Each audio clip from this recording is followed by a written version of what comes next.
Good day class, I am Jerwin A. Cruzat, and for today's lesson, we are going to talk about the tools needed in CCTV installing.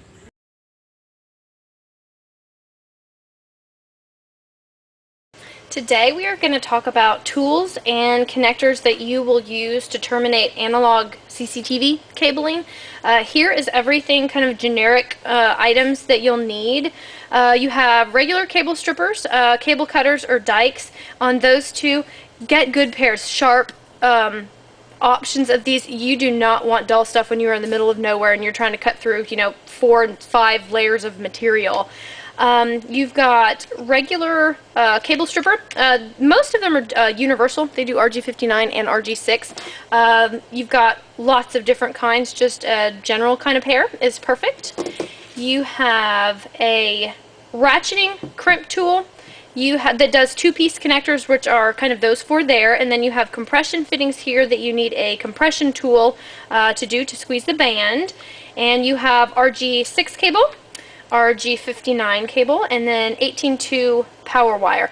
The 18.2 power wire and the RG59, when put together, is called Siamese cable, and I have stripped down the power wire just so you can see red is positive, black is negative, and it's just stranded 18.2.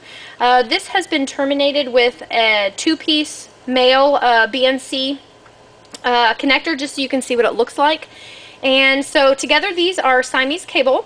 They have their own vinyl shield, and you just separate them either at the camera end or at the DVR end. So you pull one cable, run through wherever you're actually going to be running your cable, and then you just separate it at both ends. It makes it super easy for installation.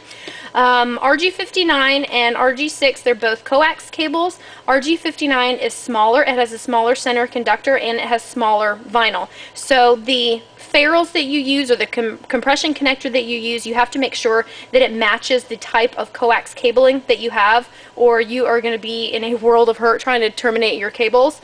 The RG6 I've actually just stripped down so you can see the 4 components. You have a center conductor, which is the positive part of the video.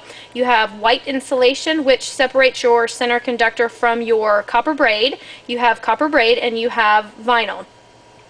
Color between the 2 cables makes no difference. So you've got black, white, I've seen blue. I mean, you can have pink with polka dots for all that matters to the cable. And the white insulation is to keep your copper braid and your center conductor apart. If you terminate your cables and even one strand of your copper braid touches your center conductor, you get an occurrence called ground looping. Ground looping is very easy to diagnose, very hard to trace. So if you're looking at a video screen, and starting at the bottom, you'll either have a black bar or a ghost bar that rolls from the bottom to the top of the screen. It doesn't hurt your video, it looks really bad. So you want to make sure that you take your time when you terminate your cables. And the copper braid is the negative of your video signal.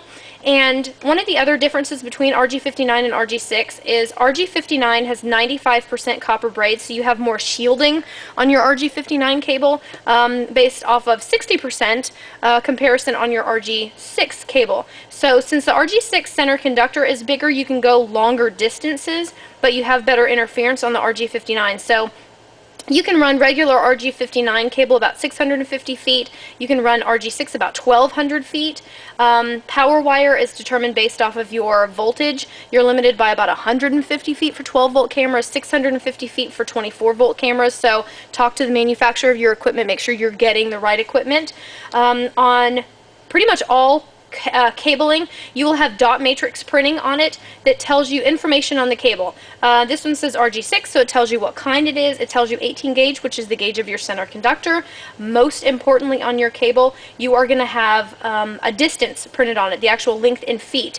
And most of the boxes of coax or Siamese or anything that you get is going to be a box of 500 or a spool of 1,000. So this one says 474. So you know when you pull this out in the middle of nowhere that you have 474 feet left in the box. So when you're running cable on your own, this is so important to know. So that's really helpful. Type of connectors that you have. I have done 2-piece connectors for about 11 years, compression connectors for about 5 years. since I learned on these first, I just have a better understanding of the two-piece connector, so I like those better. Most professional installers like compression. Honestly, whatever you are most comfortable with is absolutely fine. This is a male two-piece connector. This is a female two-piece connector. This is an RG59 ferrule, and this is an RG6 ferrule. The size on the very end of the ferrule is what is going to be the biggest difference. If you ever get them mixed, the smaller portions of the ferrules, RG59 will actually fit inside the RG6 ferrule, so you can always separate them if you need to. The type of tools that you have on a ratcheting crimp tool, and it is ratcheting, all you do is just use something to knock the ratchet apart and you're ready to go. You will just squeeze on the handles until it lets go on the ratchet, and then you're ready for the next one. You have two dies at the end. The smaller hex die is for the small portion of the ferrule. Larger hex die is for the connector portion of the ferrule. And on the compression tool, once you release it and your cable's obviously in there, you put it inside and then you squeeze on the handles, and the colored band will disappear and it actually compresses the fitting. That's what holds it on. The copper braid on a two-piece connector will actually get sandwiched in between the ferrule and the connector portion, and that's what holds a two-piece connector on it.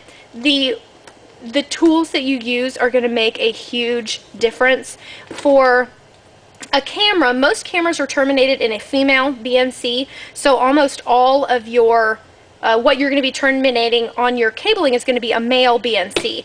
And a male BNC, when you put it on, it actually just locks into place. Very, very good type of connector. And on the male side of it, you have to make sure that it's free spinning once you terminate it, and you make a good connector. So I hope that helps.